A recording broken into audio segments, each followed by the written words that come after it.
तर नमस्कार मंडळी आणि मित्रांनो, तुमचं मी या माझ्या मराठी लाईन चॅनलमध्ये मनापासून स्वागत करतो। तर मंडळी, आता PM किसान योजनेअंतर्गत आता मोठी अपडेट आलेली आहे। PM किसान योजनेचा जो मंडळी 18वा हप्ता आहे तो देखील सरकार आता शेतकऱ्यांच्या अकाउंटमध्ये लवकरच ट्रान्सफर करणार आहे। म्हणजे मंडळी, लवकरच शेतकऱ्यांच्या अकाउंटला जो PM किसान योजनेचा जो 18वा हप्ता आहे तो लवकरच जमा होणार आहे। याबद्दलची मंडळी आता तारीख देखील फिक्स करण्यात आलेली आहे।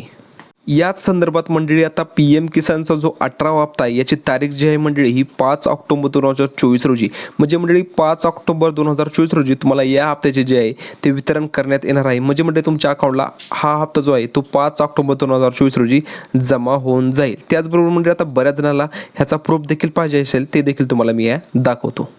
जसं की मंडळी, तुम्ही तुमचा फोन उघडल्यानंतर मंडळी तुम्हाला PM किसान योजनेच्या मेन वेबसाईटवर यायचं आहे। तुम्ही मेन वेबसाईटवर आल्यानंतर मंडळी तुम्ही ते खाली पाहू शकता, honourable prime minister will be release the 18 instalment of PM Kisan scheme on 5 October 2024 रोजी। म्हणजे मंडळी, हा जो PM किसानचा जो 18वा हप्ता आहे तो तुम्हाला 5 ऑक्टोबर 2024 रोजी मिळून जाईल, असं इथे त्यांनी नोटीस देखील लावलेली आहे। अशा प्रकारची मंडळी PM किसान योजनेची मोठी अपडेट आली होती। जे कोणी PM किसान योजनेचे लाभार्थी असेल त्यांना देखील हा व्हिडिओ लवकरात लवकर शेअर करा मंडळी। चला तर मंडळी, आजच्या व्हिडिओमध्ये एवढंच। तुम्हाला आमचा व्हिडिओ आवडला असेल तर आमच्या चॅनलला सबस्क्राईब करून घ्या। जय हिंद, जय महाराष्ट्र।